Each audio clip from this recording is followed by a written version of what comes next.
ओहो, इतनी बड़ी महल, इतनी बड़ी अटारी, लगता है यही मेरे कलवा की नगरी है।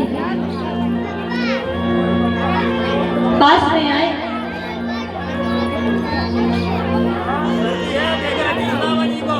लगा ठंड ठंड की ठंड लग जाए। महाराज मैयाओं, आप अपने स्थान पर बैठे रहे।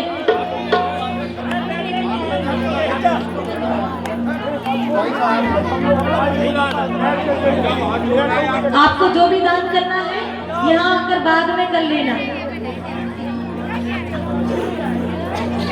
आज सुदामा जी द्वारकाधीश के महलों के पास आए। द्वारपाल खड़े थे। जैसे ही देखा, द्वारपालों से कहते, अरे द्वारपालों, क्या यही मेरे कन्हैया की नगरी है? यही मेरी कनुआ की नगरी है? द्वारपालों ने पहले तो सुदामा जी महाराज को देखा। ओहो, ये कौन आ गया कनुआ कहने वाला? अरे ये किसी कनुआ मनुआ की नगरी ना है, ये तो हमारे द्वारकाधीश महाराज की नगरी है। सुदामा जी कहते, रे द्वारपालो, तुम्हारे लिए होंगे वो महाराज द्वारकाधीश, अरे मेरे लिए तो कनुआ है। तुम नहीं जानते, वो तुम्हारा द्वारकाधीश मेरा मित्र है, मेरा यार है, लंगोटिया यार। महाराज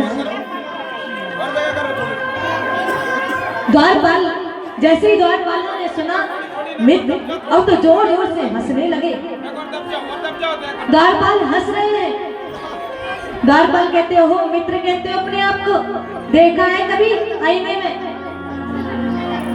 फटे हुए वस्त्र पहने हो,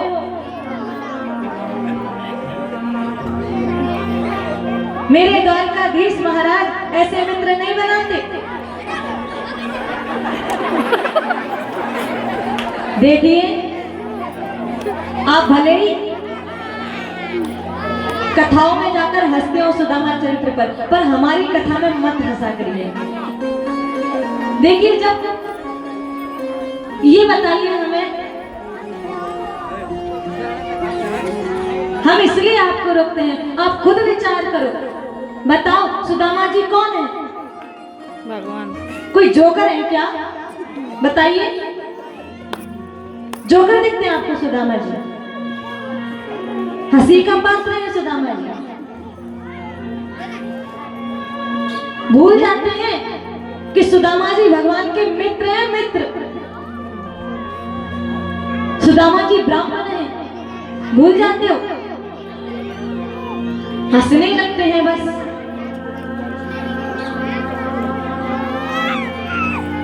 हमें कष्ट होता है, बुरा लगता है, इसलिए हम आप सबको बोलते हैं।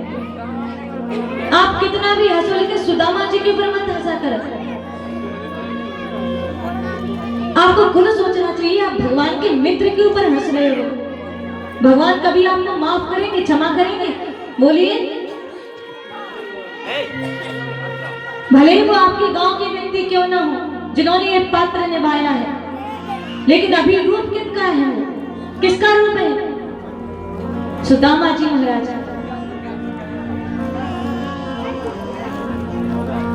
थोड़ा सा विचार करिए।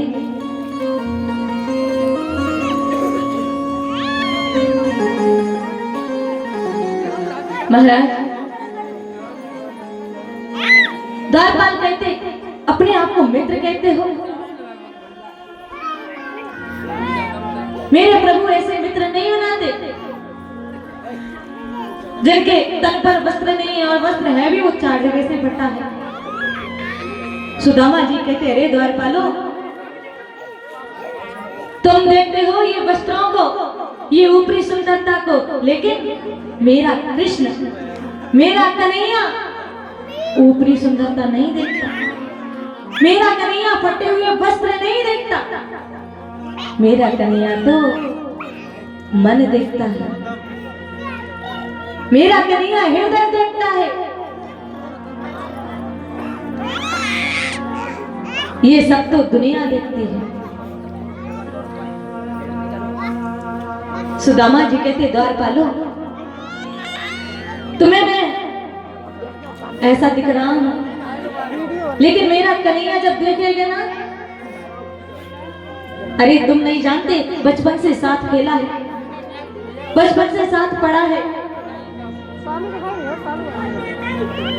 तुम्हारे लिए ये सब दिखावा है, लेकिन मेरा कृष्ण दिखावा नहीं देखता, वो आत्मा देखता है, वो हृदय देखता है, वो मन देखता है। जिनकी आंखों में नमी, होठों पर हंसी और पैरों में छाले होते हैं, जिनकी आंखों में नमी, होठों पर हंसी और पैरों में छाले होते हैं, अरे वही तो मेरे द्वारकाधीश के चाहने वाले होते हैं, वही तो मेरे द्वारकाधीश के चाहने वाले होते हैं। तुम नहीं जान पाओ, जाओ जाकर के मेरे कन्हैया से कहो कि उनका मित्र सुदामा आया है। द्वारपालों से बहुत कहा, तब जाकर के द्वारपालों को, एक द्वारपाल को तरस आया, भगवान के पास आया, भगवान के कान में कहा, प्रभु एक सुदामा नाम का मित्र आया है, जो अपना नाम सुदामा बता रहा है। महाराज जैसे ही सुदामा सुना, आज मेरे द्वारकाधीश अपने सिंहासन से खड़े हुए और दौड़ पड़े सुदामा जी के पास, और जाकर के आज मेरे गोविंद ने सुदामा जी को हृदय से लगाया।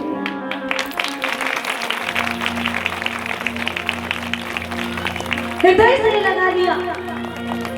सुदामा जी रोने लगे, कन्हैया रोने लगे। बहुत समय हो गया, गले लगे, अभी तक ये पता नहीं चला कि मैं यहीं पर खड़ा, रो रहे हैं बस। तभी भगवान को होश आया, भगवान सुदामा जी को भीतर लाए, सिंहासन पर लाए। महाराज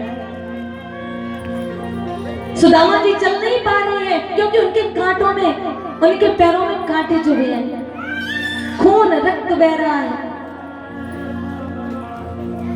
भगवान सुदामा जी का हाथ पकड़ के लाए, सुदामा जी को अपने सिंहासन पर बैठाया।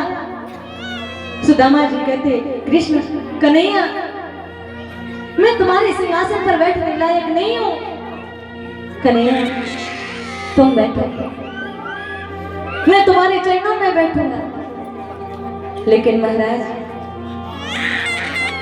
मेरे कन्हैया के दूल्हा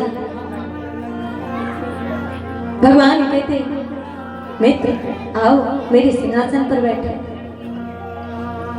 आज भगवान ने सुदामा जी को सिंहासन पर बैठाया, स्वयं चरणों में बैठ गए। महाराज चरणों की तरफ देख रहे, रुक्मणी मैया खड़ी थी, आदेश दे दिया, जाओ रुक्मणी मेरे मित्र के लिए जल लेकर के आओ। महाराज रुक्मणी मैया तो चली गई जल लेने के लिए, इधर भगवान सुदामा जी के चरण देख रहे हैं, और देखते देखते रो रहे हैं, आंखों से आंसू झरझर बह रहे हैं।